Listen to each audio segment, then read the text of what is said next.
Hello Hunsteaders, here we are back out in the garden. So after finishing the split rail fence, we removed that big hedge that was out here and we opened up all this room and we realized we had a little bit more room for some planters. And there's a YouTube site called Self-Sufficient Me. It's a guy down in Australia. He does a gardening YouTube channel like this, but much more in depth. And he's promoting these metal raised bed gardens. They were never available in the United States. They just became available, so I ordered a couple of them. I'm going to assemble them now. They are made out of, you can get them colored. I wanted a colored type, but they were out of stock because they went pretty quick. But basically they're corrugated metal and they're not very easy to take out of the box. So look at that. So I'm going to assemble these things. They're 38 inches around, 30 inches tall. I'm going to assemble them right here and we'll take a look when we're done.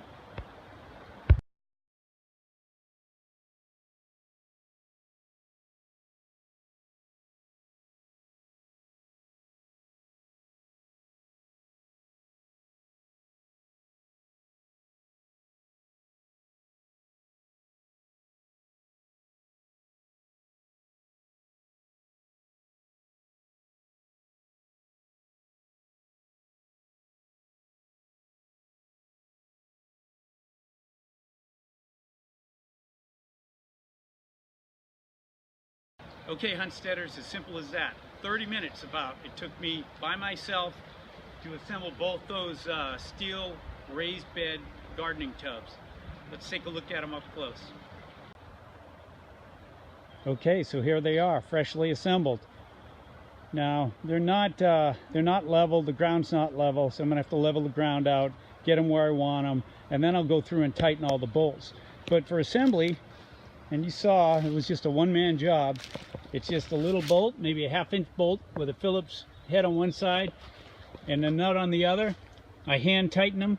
Once I get the ground leveled underneath and I have them where I want, I'll go through and cinch them all up. But they're super easy.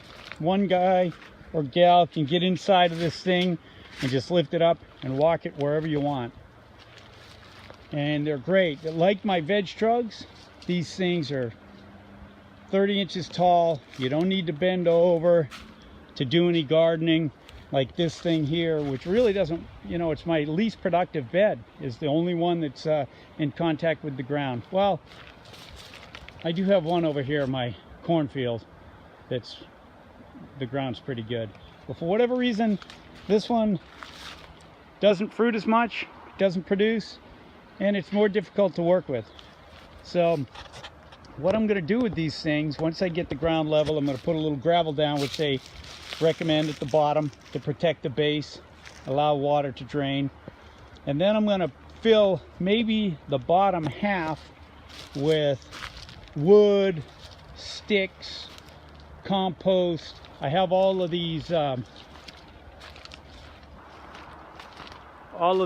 leftover cuttings from the hedge that I removed from the old garden fence. I'm going to pack those things in there, and so the bottom of this thing will just turn into natural mulch. It'll all decay, and then I'll just, you know, maybe the top 18 inches will be garden soil. So it'll save me having to purchase a bunch of garden soil. I'll get built-in mulch at the bottom, and it should be great for whatever I plant in there. So again, the company, these are brand new in the United States. The company is called Birdie's Raised Garden Beds. They're in Australia.